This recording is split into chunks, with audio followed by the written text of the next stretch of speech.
سورہ العصر میں اللہ قسم کھا کر فرماتا ہے کہ زمانے کی قسم، یقیناً ہر انسان نقصان میں ہے۔ یہ کون سا نقصان ہے جس کے بارے میں اللہ نے زمانے کی قسم کھائی ہے؟ اور یہاں زمانے سے کیا مراد ہے؟ کون سے زمانے کی قسم؟ عصر اصل میں ہے کیا؟ یہاں نقصان کا مطلب وہ نقصان نہیں جو ہم عام طور پر استعمال کرتے ہیں، بلکہ یہ نقصان دراصل اس بڑی تباہی کا نقصان ہے جس کے بارے میں اللہ نے قسم کھائی کہ سوائے ان لوگوں کے جو نیک اعمال کرتے ہیں، ان کے علاوہ ہر انسان کے لیے تباہی ہے، وہ تباہی جس کے بارے میں انسان نے خود کو لا علم رکھا ہوا ہے۔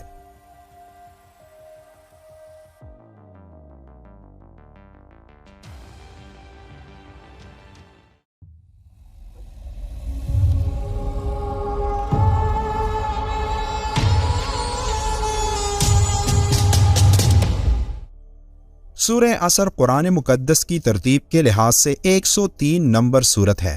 یہ نام سورہ کی پہلی آیت کے لفظ العصر سے ماخوذ ہے۔ یہ سورت جامع اور مختصر کلام کا بے مثال نمونہ ہے۔ اس کے اندر چند الفاظ میں معنی کی ایک دنیا بھر دی گئی ہے۔ اس میں بالکل دو ٹوک طریقے سے بتا دیا گیا ہے کہ انسان کی فلاح کا راستہ کون سا ہے اور اس کی تباہی اور بربادی کا راستہ کون سا۔ امام شافعی نے بہت صحیح کہا ہے کہ اگر لوگ اس صورت پر غور کریں تو یہی ان کی ہدایت کے لیے کافی ہے۔ اس صورت میں اللہ عصر کی قسم کھا کر فرما رہا ہے۔ عصر کے معنی زمانے کے ہیں، یعنی لفظ عصر میں زمانے یا وقت کے گزرنے اور اس کی تیز روی کی طرف اشارہ ہے۔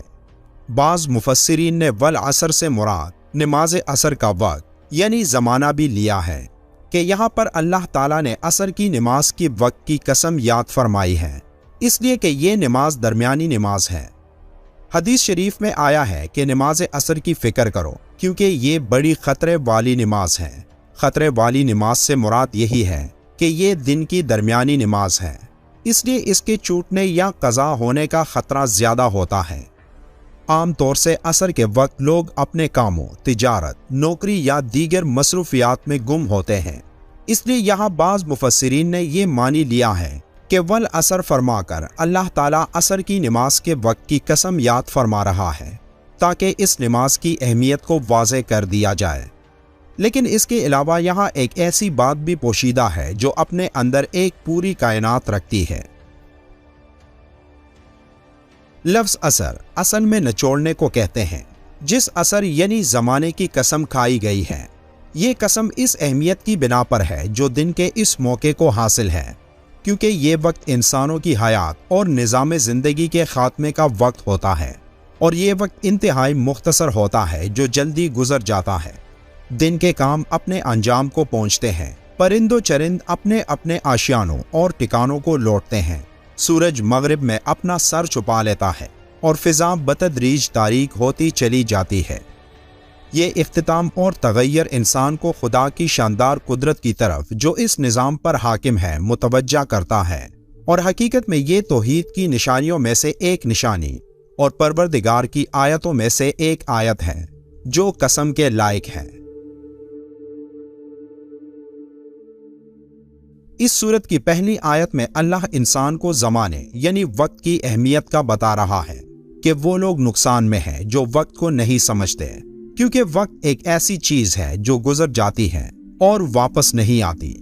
اس تھوڑے سے وقت میں ہمارے پاس بہت مواقع ہوتے ہیں جو ہمیں اللہ کے قریب لا سکتے ہیں، تو یہ قسم ان لوگوں کے لیے ہے جو وقت کے اس موقع کو ضائع کر دیتے ہیں۔ عصر کے زمانے کی قسم بھی اسی لیے ہے کیونکہ عصر کی نماز بھی دن کی آخری نماز ہوتی ہے، جس کے بعد اندھیرا چھا جاتا ہے اور پورے دن میں انسان نے جو کچھ کیا ہوتا ہے وہ واپس نہیں آ سکتا۔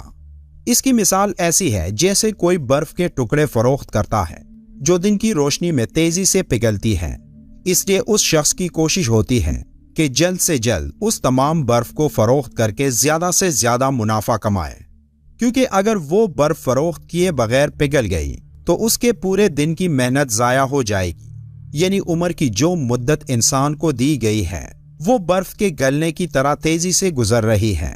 اس کو اگر ضائع کیا جائے یا غلط کاموں میں صرف کیا جائے تو یہی انسان کا خسارہ ہے۔ اس صورت میں انسان کا لفظ استعمال ہوا ہے جو واحد ہے، لیکن یہاں اس کا مطلب دنیا کے تمام انسان ہے، کیونکہ یہ صورت جو بھی پڑھتا ہے وہ یہی سمجھتا ہے کہ اس میں اس کے بارے میں بات ہو رہی ہے۔